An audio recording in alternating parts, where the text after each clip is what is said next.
All right, I'm back. Walking down Juniper Street. Just got done skateboarding a little bit, and I thought today I would talk about jiu-jitsu as usual, but also, but specifically about competing. So I recently competed for the first time in like, I don't know, 9 years or something like that, or at least the first time in like an event that I had planned to compete in. And I got okay results. I won a match, lost a match. But the most important thing to me was that I had a plan going in and that I didn't freeze, which is something that I had a problem with the last time I competed in an IBJJF tournament in like 2013 or something. I felt too much pressure and I froze and I couldn't do my jiu-jitsu or enact my plan. And so this time, that wasn't a problem. I did a better job of not getting too stressed out. I was able to play my game and do the jiu-jitsu that I wanted to do. And then when I got shut down, I legitimately got shut down. I just, you know, my side of the position that I was in, my opponent was more well prepared and did the right things to shut me down. So the upside to that is that when I look at that match and I watch the footage, I can see what they did to shut me down.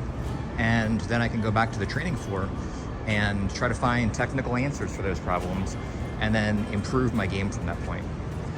So I guess the essence of what I'm saying, and I think advice in general for anybody who doesn't have to be competition, but any sort of like jiu-jitsu testing event, like where, you know, you're trying your jiu-jitsu against people that are, you know, you may or may not know, and that are, you know, going like closer to full intensity with you, like whether it's a competition or if you visit another school or you have a training partner that's really, you know, you and your training partner really get after it and try to win matches against each other. Whatever the testing event is, the important thing is to have a plan and then not freeze and try to implement your plan during the event. And then after the event, sitting down and honestly assessing what went well, what didn't go well, like meaning what went according to plan, what didn't go according to plan. And if your plan failed, where did it fail? What did your opponent do to stop you from being successful? And then when you go back to the training floor, you should have very clear homework on what needs to be worked on.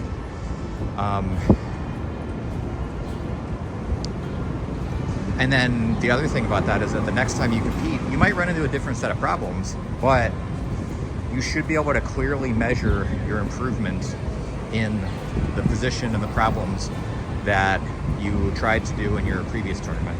So for example, if when I compete again and I try to run that same game plan or some version of that plan, I should be able to more successfully solve the problems that I came across this time. And if I can't solve those problems, at least I should have a clearer picture of what I need to do in order to solve those problems. So maybe like I run into the same issue, but my solution that was working in the gym doesn't work in the competition. So that means I have to go back to the drawing board and find another solution. But it's not a mystery what I need to do to get better. And that's really the whole point. When you compete or when you're training or whatever, when you have these random testing events for yourself, it's kind of a good pop quiz to see if you're on the right track with your system, with your plan. And then when you pop quiz yourself, you know, you see how you did and see what the result is. And then you should have a very clear picture of the homework that you need to do after that point. And so that's kind of what I'm getting at is that, you know, if you do one competition and then, or one testing event, and then, you know, go back to normal training as usual right after that and don't focus on things that you did well, what you could do better, and what parts of your plans didn't work and need revising, then it's really hard to tell if you got better from the experience. It's almost a wasted experience. Like, you will have more experience doing, you know, doing jiu-jitsu under stress, but you won't really have more experience doing like what parts of jiu-jitsu under that kind of stress. So let's say, for example, like your best submission is guillotine from or armbar from close guard, right? When you train, you should be testing your armbar from close guard against your training partners, finding people who can poke holes in it and make it unsuccessful, and then solving those problems and training your solutions until you're skillful at them. And then when you go to a testing event, competition, whatever, then you try your plan out against your partner or your opponent. And if you can successfully get to your position and get off your attack, that's fantastic. Your entry and the beginning of the attack were good. But if you can't successfully finish your attack, for example, you get to the close guard and you're able to attack the armbar, but they manage to rip out of the armbar maybe once, twice, or 3 times during the match, then it becomes very clear when you analyze your performance after the tournament that the problem you're coming across is that your opponent is able to rip out of the armbar. And so you need to find a solution for that problem. So when you go back to the training floor, you want to either train with people who you know will rip out of the armbar the same way, or you want to coach your training partners and say, hey, you mind trying to rip out of this armbar? I need to solve this problem and I got to get the work in to fix this issue. And then if you have good training partners, they should be able to accommodate. And then what will happen is you'll find a solution for that ripping out problem, and then you try it against your training partners. And let's say you're successful against your training partners and you're able to do it consistently against them. Then next time you compete, you try again. Close guard, armbar from close guard. And then you find either you are successful with it against your opponents, or there's some part of it that fails again. So then again, back to the drawing board, and you should be able to train again, have your partners recreate those scenarios, and then anticipate more scenarios that you're likely to come across, solve those problems, train the solutions, and then try again in a third tournament. So what I'm saying is that when you compete or when you have a testing event, it's a pop quiz to see how your jiu-jitsu system and your plan holds up under a certain amount of pressure, under certain conditions. And then you find the holes, fix the holes, try again. And so what you notice is that really the individual events aren't, unless you have a specific event that you're preparing for and you have like a season that you're training for example, like a lot of athletes will compete in the Worlds as their big tournament that they're mainly aiming for. And then what'll happen is when they do smaller tournaments, they'll use those tournaments as work-through tournaments to try to prepare for Worlds. And so they'll try new techniques, try out their solutions for the problems they've come across in those work-through tournaments, and then use those to gain experience that they can then use to hopefully perform better at the Worlds, which is their goal tournament. And so it's really not about the individual tournament, but it's more about the process of development that happens over the course of many tournaments that then leads you to improved jiu-jitsu overall. That takes a lot of the ego out of it too. So for example, if you're planning on doing a tournament and like you're not really thinking past that tournament, you're just thinking about that tournament, and you put too much importance on that tournament, you don't really have a set of goals that you're trying to accomplish, then it's really easy to turn that into like an ego kind of thing. Like meaning that if you do well in the tournament, then you're a god and you enjoy all the adoration of your teammates and training partners and whatever. And if you don't do well in the tournament, then you feel like a loser, and you know, you have to expect everybody to kind of like look down on you a little bit. Not saying that they actually do, but in a lot of people's own heads, they kind of feel that way. But if you look at each tournament as part of a process, or each testing event as part of a process and a stepping stone towards making tangible improvements in your jiu-jitsu, then what ends up happening is a lot of that goes away.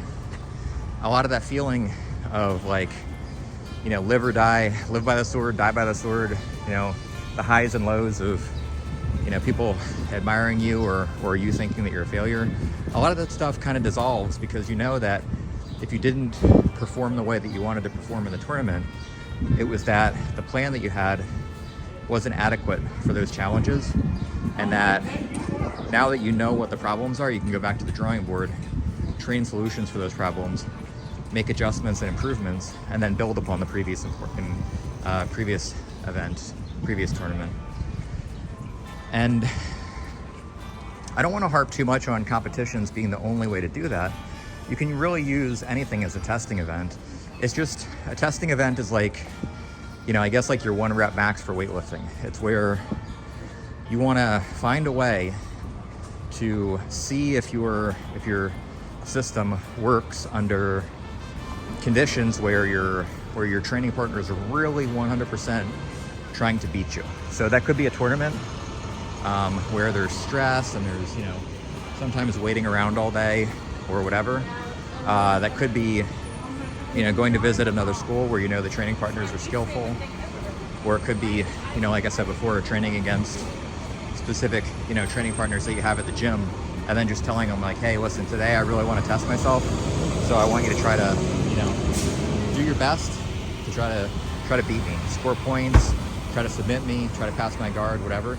You could even offer them incentives like, hey, listen, if you whatever it is you want to test, if you pass my guard and establish position for 3 seconds, I'll give you $20, or I'll buy you a chicken, like rotisserie chicken or something, or I'll buy you a cup of coffee, or some sort of incentive that puts some urgency on you to not lose, and add some incentive for your partner to win. I think positive incentive is better than negative incentive too, in general, because it'll keep you, like, positive incentive meaning like, I'll buy you a coffee, I'll give you $20, whatever, rather than, if you pass my guard, I'll get a tattoo of your face on my neck. A positive incentive that is something that's like not a shaming thing. It's just a reward for the person who is successful in accomplishing their goal against you, rather than something that takes away from you or your, or your performance or your confidence. So again, just to recap, it's not necessarily about the individual tournament. It's about what you do after the tournament to learn from the experience and the preparation that you put forward for the next tournament. And then it's taking the long view, looking at the long game of, not focusing too heavily on the individual events, but focusing more on what, like the longer term 3, 4, 5 events that you're going to do. Those events don't even have to be the same thing. Like, you could do a tournament and then use that to poke holes in your game, and then have your training partners, like, incentivize them to really get after you as different quiz events or different testing events. Or you could do, go train at other schools, like drop into like really tough competition-based schools, and test yourself against those training partners, and then use those as testing events that would lead you up to do like a tournament that you have a goal to do. There's a lot of ways to do it, but I think the thing is testing events and having an incentive to perform well, and your opponents or partners having an incentive to do well against you. Oh, look at that pup. What's up, buddy? And then learning specific tangible lessons from each event that you can then use to improve your plan.